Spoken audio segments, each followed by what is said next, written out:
ladies and gentlemen, the story you are about to hear is true. Only the names have been changed to protect the innocent. NBC brings you Dragnet.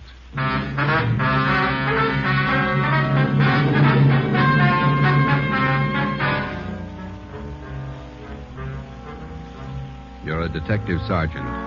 You're assigned to homicide detail. A gang of quick-trigger gunmen have moved in on your city. They've given public notice that they'll kill the first cop who tries to take them. You know the risks. Your job, apprehend the suspects. Dragnet, the documented drama of an actual crime, investigated and solved by the men who unrelentingly stand watch on the security of your home, your family, and your life. For the next 30 minutes, in cooperation with the Los Angeles Police Department, you will travel step by step on the side of the law through an actual case, from beginning to end, from crime to punishment. Dragnet is the story of your police force in action.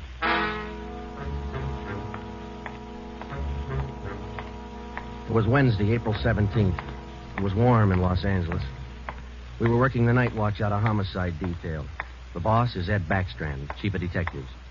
My partner's Ben Romero. My name's Friday. I was on the way back from the record bureau. It was 4 minutes to 6 when I got to room 42. Homicide. Say, Ben, I pulled a package on the Raymond killing. And that proves you can still read, Friday. He said it, Joe. Your pal, Fred Lindsay. Hiya, Fred. What's doing? Busier than you are. We know what we're looking for. Just having a little trouble finding them. That's the way it is with automobiles. They misplace so easy. Not normally, they don't. We got a small-size epidemic on our hands. Well, don't let us keep you, Fred. Just ducked in here for a breath of calm air and to invite you to dinner for the last time. The wife and I are still waiting for the first time. How about it, Joe? Ruth's got a new pressure cooker. Your sister-in-law visiting you again, huh? No, on the level. Not selling a thing. Come on. Who is it this time? My cousin. But she's awfully pretty, Joe. Oh, why do you guys insist on trying to marry me off? Me and Fred went down fighting, but it kind of grows on you after a while. Now, tell me, what is it about a married man? Just can't stand to see one single man left in the world. How about it, Joe? Tomorrow night at 7, okay? Okay. Tell Ruth I'll be there. It figures that he's got to run out of kinfolks pretty soon. Fine, we'll be expecting you.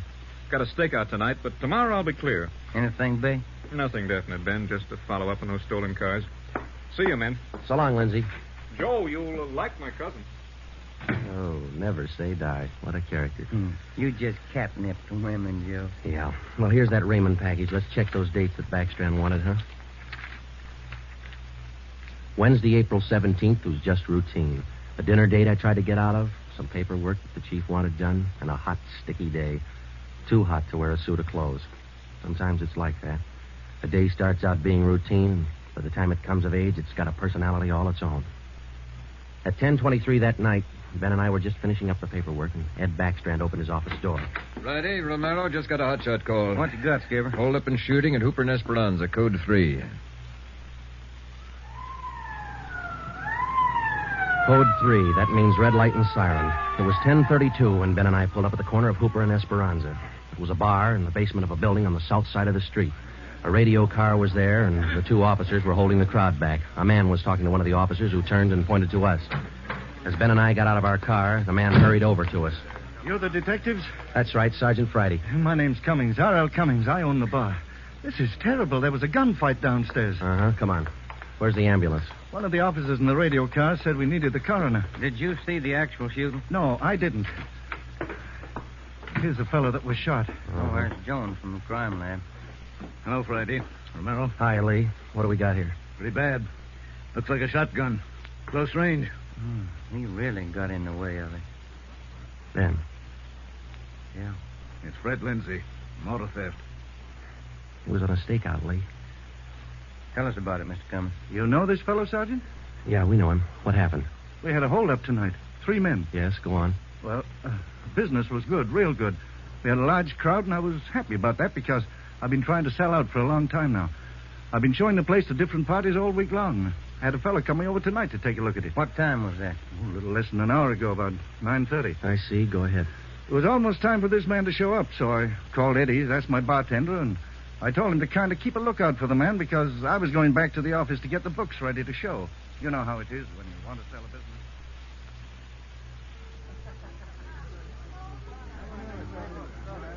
You'll watch for him, Eddie? You bet I will. If you want me, I'll be back in the office.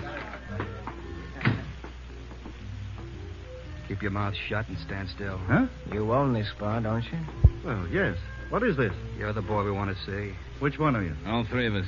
What's going on? What's it look like, genius? Just a stick-up. I haven't any money. You go to the bank on Thursdays, don't you? Well, I made my deposit today instead. I've been watching you for a month now. Don't give us that. You go to the bank on Thursdays. Now, come on, hand it over. I'm telling you the truth. I usually go on Thursdays, but I went today instead. You're lying, Ace, and we ain't got much time. Look, you can have all the money I've got on me. I think it's about $200. But that's all I have. Here. Why you argue with him? Take what he's got and we'll shake the customers down. No, please don't do that. You got my money. Isn't that enough? No, it ain't. Come on, let's go out front. That's about all I remember, Sergeant. When I come around, I was lying on the floor of my office. You better have somebody take a look at that cut on your face. Yeah, I'm going to right away. There's my bartender. He saw the fight. What's his name, Eddie? Yeah. Eddie. Yes, sir? These men are detectives, Eddie. Will you tell them what you saw? No, it was pretty rough. And tell us what happened when they started to shoot. That fellow the coroner just took out of here sure was long on nerve. Took on all three of them single-handed. Uh-huh. Tell us what you saw. You ought to get that fellow's name. Sure had a lot of nerve. Took over just like he was a cop. He was a cop. Now, what did you see? I pegged him for a cop. Well, he was sitting up at the bar. Been nursing a bottle of beer for about an hour. I was keeping an eye on the front door, watching for this fellow the boss wanted to see. So I didn't see the three hold-up men come through from the back. But I heard them. All right, let's knock it off. You can all see this shotgun. Anybody make a move and I'll blow your head off. Demas, cover the front door. Got it. Sickle, shake him down. Okay, gents. You guys in the band, keep that music going. The rest of you people turn around and face the bar. Put your hands on top of the bar and leave them there till we tell you to move. Come on, hurry up. Knock it off. Okay, Sickle. We'll take your money, your watches, anything else you got. Now, don't try to be cute and hold out. All right, you, take off the watch. I'll get your billfold. You, lady, let's have the ring. This Come man on, they take called the Sickle went right down the line. Took everything he could lay his hands on. This cop, your friend, was facing me at the far end of the bar. He was standing there just like the others. He kind of leaned toward me a little. Can you see the guy with the shotgun? Yeah, Where is he? center of the room. The other guy still at the door? Yeah, Got his gun out? holding it in his right hand. How far down the line is the other guy? About 10 people away. Hey, you two down at the end there. Knock it off. Hurry up, Sickle. Doing the best I can. Come on, let's have the purse, lady. You, next to the lady here, get the watch off. I'll take the floor over. How far away now? He's getting closer. But we better set up like he says. I'm going to take the one with the shotgun Oh, first. he'll blow you to pieces. I got a gun. How far away is that guy now? I thought Jans told you two to shut up. All right, Sickle, try to move and I'll break your back. Let me go. Go ahead and shoot, Jans. Take away from him, Sickle. All you people at the bar, down on the floor. Okay, you with that shotgun, grab it. Demas, can you get a shot at him? Not without hitting Sickle. Come on, you, I'm waiting. You got us all wrong, boy. We like Sickle, but not that much. The cop was holding Sickle as a shield. When the big guy let go of the shotgun, both the cop and Sickle ducked. The cop didn't get hit. This man, Sickle, fell over on his face, grabbed at his arm. The man with the shotgun went down on one knee, holding his stomach. The man at the door took a shot at the cop, but he missed. Then the cop fired 3 shots at the man by the door. Looked like the first 2 missed, but the last one caught the man in the leg and he went down. Well, by this time, the big guy with the shotgun had recovered enough to hold his weapon again. I tried to warn the cop. Look out, the guy with the shotgun! I see him. The cop pointed his gun and pulled the trigger, but he was out of shells. Boy, Sergeant, my stomach knotted up when I heard that hammer fall against those empty chambers. The cop threw his gun at the guy with the shotgun and then ran right at him. You know, it was just as if that cop was trying to run right down the barrel of that shotgun. I glanced at the cop on the floor, then I tried to follow the 3 of them as they made their way out of the bar. They jumped into a car out front and drove off. As a kid, I used to watch Bill Hart take on a whole gang in the movies. But this way, right in front of my eyes, Sergeant, he was an awful brave guy. Did you get the license number of their car? No, I didn't. I couldn't see very well. You got a pretty good look at all 3 of the men, though, didn't you? I believe I'd recognize any of them. Thanks, Eddie. What's your last name? Bowers. Eddie Bowers. Got that, Ben? Yeah. You'll be hearing from us, Eddie. We may want you to look at some pictures for us. Glad to help any way I can, Sergeant. I hope you get the men that shot this cop. You're sure going to try, aren't you? Yeah, Eddie. We're sure going to try. The next step was for Ben and I to make a complete report to Chief Ed Backstrand. They got Lindsay, huh? That Fred Lindsay in auto theft? Yeah, that's right. Good cut. You say he wounded 2 out of the 3 in that holdup. Yeah. That means they'll have to have medical attention in a hurry. We'll check all the small hospitals, cover all the drugstores to get a line on anyone who's bought medical supplies in the last hour. Uh-huh. As soon as medical detail notifies Miss Lindsay, I'd like to go over and see her. Smith from the medical detail's out there now. By the time you get back, we may have a flash in the drugstores or hospitals. We'll be back in 30 minutes. Call in when you get out there. Right, Ed. You might carry this with you. Yeah? I'm sick. I'm sick to my stomach about this thing. I want you to get those 2-bit punks. I don't want them to see another sunrise. Got that, haven't you? Yeah, Ed. Let's go, Ben. Chandler? Yes, sir. Put out an APB. Have communications broadcast the descriptions of these suspects every 30 minutes until further notice. Get that to communications right away.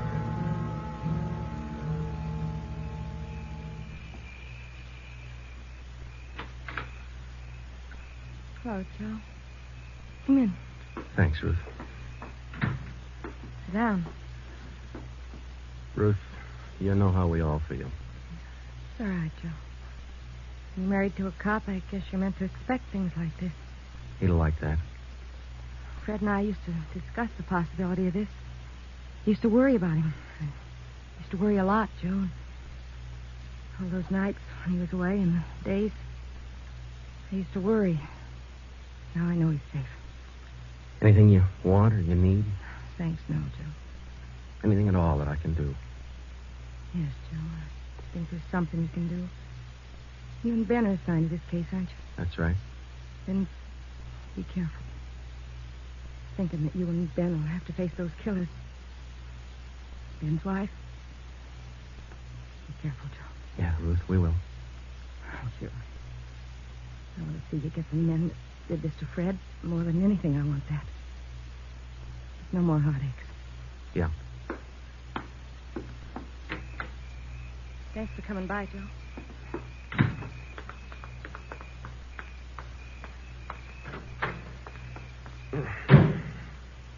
How'd you take it, Joe? Let's go. Joe, how'd you take it? You're married, Ben. You figure it.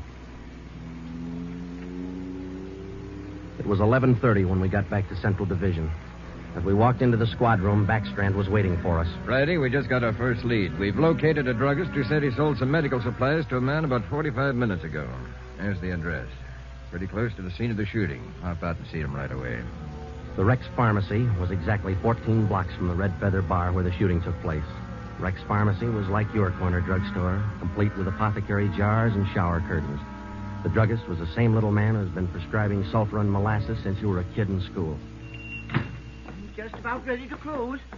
What can I do for you, gentlemen? We're from the police department. I've been halfway expecting you fellows. We got a report that you sold some medical supplies to a man about an hour ago. Yes, sir, that's right. It's like I was telling those other officers that were here a while ago. There was something funny about that little fellow. How you mean? Well, for one thing, he came in here sweating quite a bit. Of course, it's a warm night, but he seemed terribly nervous. Anybody with him? No, he was all by himself. What did he buy? Well, it wasn't so much what he bought, but how much. What do you mean? You know how most people buy iodine, a little 10-cent bottle. He bought a couple of pints. Then there was all that gauze and adhesive tape. Bought enough to repair a small army. Cotton, box of swabs. Then he asked me something that made me wonder. What was that? Asked me if I had something to probe with. That's just the way he said it. Something to probe with. I asked him, what do you want to probe for? What'd he say? Said a splinter. I told him a sewing needle would do the trick. He said forget it, and then he paid me and walked out. Uh-huh. Could you describe the man? He's a small man, dark. Like I said, awful nervous. You think you could identify him? Oh, sure I could, if I ever saw him again. Well, did he leave on foot, or was there a car outside? Left in a cab, parked right out in front. Couldn't miss it. Did you happen to take down the license number? Well, no, I didn't. But I did jot down the taxicab number. Would that help? Taking down cab numbers isn't exactly in a druggist's line, but because he had the presence of mind to do that one small thing, we accomplished in 10 minutes what could have well taken as many weeks. Maybe with this small wedge, we could do what Backstrand wanted us to do. Get the killers before another sunrise. Well, it was close to midnight when we stepped into the drugstore phone booth. I called the cab company, got the night supervisor. I gave him the number of the cab, and he checked his location chart. Cab 375 was operating out of a stand at Wilshire and Greenhaven. He was the right driver, and he remembered the fare. Sure, I know who you mean. A little guy seemed in a big hurry. It was a long fare, though. I took him out to Inglewood. Wait till I check my log sheet. I'll give you the exact address.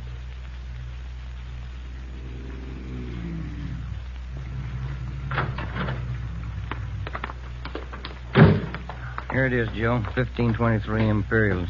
The rooming house. Yeah, come on. We'll check with the landlady. Kind of late, Joe. Yeah, let's stand away from the door, huh? Might not be the landlady who answers. Yes, what do you want? Police department. Oh, just a minute. Let me see your badge. There you are, ma'am. I'm Sergeant Friday. This is Romero. Homicide. All right.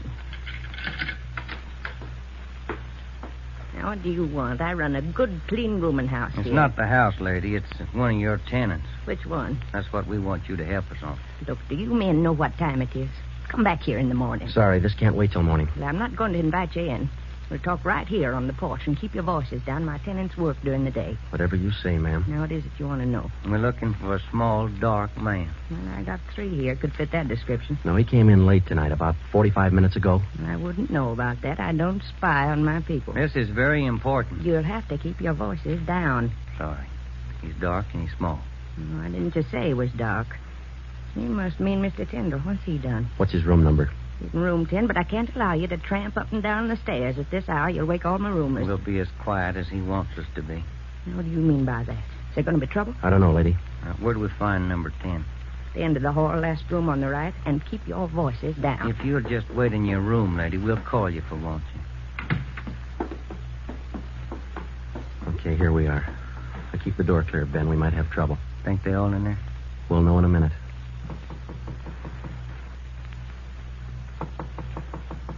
Who is it?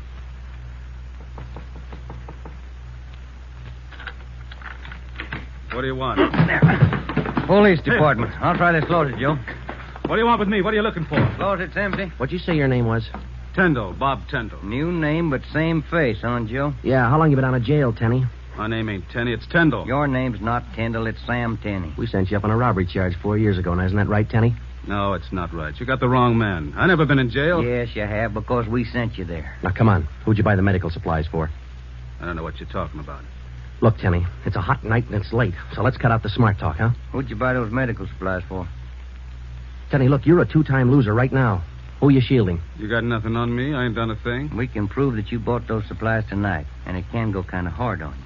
So let's open up. I haven't been out of this room all night long. We got a druggist and a cab driver who will make a liar out of you. I still don't know a thing. That cab driver hauled you home here 45 minutes ago. Where were you? I was out on a date. Is that who you bought the medicine for? Ben, call the druggist and get that cab driver. We'll take Tenny downtown. All right. All I did was buy the bandages and stuff. I got nothing else to do with this. Who'd you buy the stuff for? Now, you know everything else. You figure it. Oh, now, look, punk. We know there were 3 of them. One of them killed a cop. We're going to get to him, and Tenny, you're not going to stand in our way. They killed somebody. They didn't tell me that. Who didn't tell you? I don't want any part of murder. I'm going to tell you who it was, but I'm clean. I got nothing to do with it. I was just trying to help him out of a jam. Who were you trying to help? It was Roy Bemis, Charlie Sickle, and Red Jans. They didn't tell me nothing about murder. Well, why'd you help? They offered me a pretty good piece of change to run an errand for them. You know I got paid for. That's all I had to do with it. Where did you deliver those medical supplies? I have to tell you that. I'm afraid of Jans. He's awful free with that shotgun. We'll give you protection. Now, where are they? Can I go to jail till you get them? You'll get protection. Give us the address. It's an apartment house. It's around the corner from here. The Blue Eagle. We took Sam Tenney down to Central Division with us. On the way downtown, he told us that Red Jantz and the other 2 had their room at the Blue Eagle barricaded. Tenney said that they told him that they'd kill the first cop who tried to take him. Well, we knew they were wounded. He told us that Sickle had an arm wound, Bemis got it in the leg, and Jantz had a slug in his side. We figured they'd be weak from the loss of blood, and we could take them easy. You'll never take those guys easy. Sure, they lost a little blood, but they had enough fight left to stack that room. And they got enough left to kill you if you try to take them. On the way to headquarters, we stopped at an all-night drive-in and called Ed Backstrand. We told him we had a radio car watching the Blue Eagle. We gave him the whole story and told him we were on our way in. By the time we checked into Homicide, Ed had the plan all mapped out. It was 2:25 a.m. Here's the map from the city engineers. It's one city block bounded on the north by Hawthorne Street, on the south Lawndale Avenue, on the east 16th Street, and to the west 17th. The Blue Eagle apartment house is right here on 16th and Hawthorne. West of the Blue Eagle is a private residence. South of the Blue Eagle on 16th is a vacant lot. There are 12 apartments in the building. The men we want are on the second floor, number 11. And that apartment faces east on 16th. How do you want to handle it, Ed? Now, Baker and Moorheim will evacuate the private residence. Friday, and Romero clean out the apartment building. Right, Skipper. All traffic is being diverted. The entire block is completely isolated. We'll throw up a cordon. As soon as we clear the residence, nobody goes in, nobody goes out. Will you brief us again when we get there, Ed? I'll give you all the briefing you need right now. Get this. These guys have already killed a cop. I don't want to lose any more. You know they're heavily armed and they're desperate. Have the men draw shotguns, tear gas, and Tommy guns. I'll take care of that, Skipper. All right. Now, we're not going in after these punks like tin horn heroes. We're going after them, and we're coming out alive. All of us. What time is it, Friday? 2:37. Not much time till sunup, is it? It was a code 2. That means red light and move fast. Backstrand figured we needed 6 squad cars, 4 men to a car, the police public address truck, ambulance, and floodlights. Ben checked out the weapons to the men, and by 2:46, we pulled out of the Central Division garage. We slid into the area at 3:20 a.m. The 6 squad cars and the public address truck took up their positions. The floodlights were rigged and ready to turn on at Backstrand's command. The machinery was set to roll as soon as we got the neighborhood cleared. Ben and I evacuated the Blue Eagle apartment house. How many does that make, Joe? Well, we've cleared 9. 2 to go. Here's apartment 10. The killers are right next door. Joe, I'd like to kick that door in right now. Take your time, Ben. We'll get to him. Quiet now.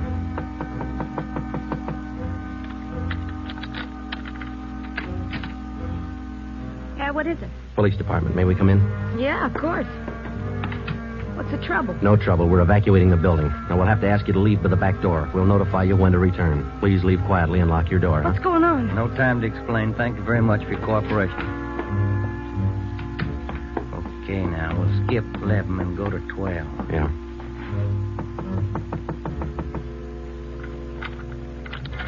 Yeah? Who are you? Police department. Can we come in? Sorry to disturb you at this hour. We're evacuating the building. Please hurry and leave quietly by the back door. You'll be notified when to return. Lock your door when you leave, thank you.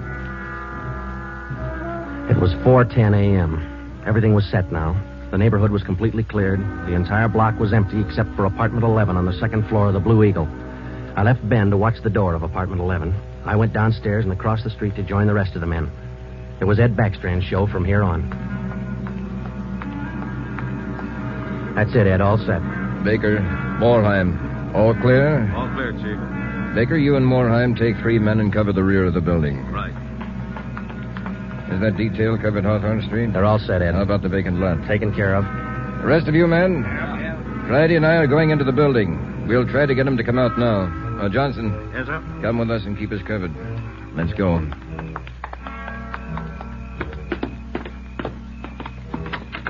Apartment 11's up at the head of the stairs, Ed. Right. Any action, Romero? Not a thing, Skipper. Keep down, all of you. I'll try to get him out. Gents, Demas, Sickle, you're all alone. The building's clear. Come on out with your hands behind your head. Come on out, gents, or we'll come in and get you. You hear me? I hear you, Ed. Come on, let's get out to the street. Johnson, cover that door and be careful. Keep down. Right, Chief. Friday, Romero, come with me. We left Sergeant Johnson to watch the door, and we ran out into 16th Street and ducked down behind the police sound truck. The floodlights hit the side of the building. Backstrand grabbed the microphone. Gents, Demas, Sickle, you've got 30 seconds to come down out of that room. Walk out backwards with your hands behind your head. Stay together. Don't fan out. 30 seconds, gents. They're making it tough, Ed. Romero, lob some tear gas through that window. Right, Skipper. Come on out, Bemis. We're giving you a chance. That's more than you gave that cop in the bar. Come on out. That's Jance, Ed. He isn't coming out. They must have got Johnson because they're in another room. Shoot the gas in there. That's not going to get him out, Ed. Give it time, Friday. Turn those floodlights in up there. Friday, rake that second floor with the Tommy gun. Let's keep them in one room. Right. Hold your fire, Friday. George, give us a couple of masks. Ben and I are going in. The rest of you men concentrate your fire on those 2 rooms. Hit them down. Here's your mask, Joe. Let's go.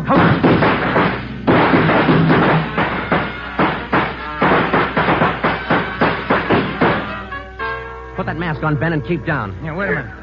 Somebody coming down the inside stairs. Duck, Ben, he's got a gun. I got one, copper. Get out of my way. Stop it, you. You haven't got a chance. I'm coming through, copper. Think I stopped him, Joe. Can you see Johnson? No, it's too much gas in there. All right, you 2 up there. We got one of you. The other 2, come on out. Joe, think we got him? I don't know. Can you see Johnson? No, Joe. It's still too thick in there. I'm going in, Ben. Cover me. Come on. We know there are 2 of you up there. Just one, copper. Throw your gun down the stairs ahead of you. Hurry up. Shotgun, Joe. Jance. I see him. I'll take him at the foot of the stairs. All right, I got my hands up. I found Johnson, Ben. All right, Jance, outside. Come on. Move. Put the handcuffs on him, Ben. I'll cover you. How's Johnson? I don't know. Ed, get the ambulance crew over here. Jance, who's this other guy we got? Bemis. How about Sickle? I said just one, didn't I, copper? Never mind the smart talk, Jance. Now just answer the question, huh? Sickle wanted out of it a long time ago, so I let him out. He's upstairs. I let him out the back way. Mean you shot him? He wanted out, didn't he? All right. We'll take him in. Johnson's in the ambulance. I'll see you in the office. Yeah. Right, Skipper.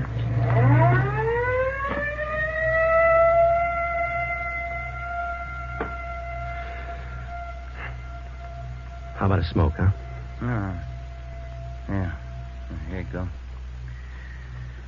Backstrand said he didn't want those men to see another sunrise. Yeah. 5 minutes to 5, Joe. Sun ought to be up. Yeah. But look, Ben.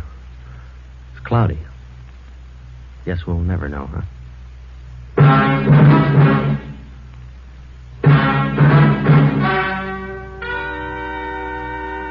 The story you have just heard was true. Only the names were changed to protect the innocent. Edgar Red Jans, the sole survivor, was tried and convicted and sentenced to be put to death in the state penitentiary in the manner prescribed by law.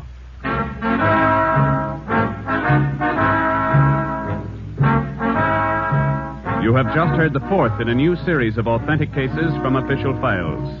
Technical advice for Dragnet comes from the office of C.B. Horrell, Chief of Police, Los Angeles Police Department. Tonight's program is dedicated to radio car patrolman Forrest E. Sawyer of the Denver, Colorado Police Department, who on the evening of March 8, 1937, gave his life so that yours might be more secure.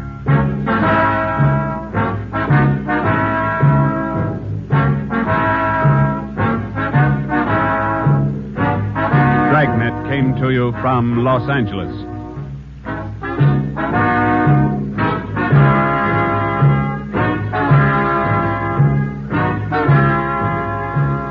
This is NBC, the national broadcasting company.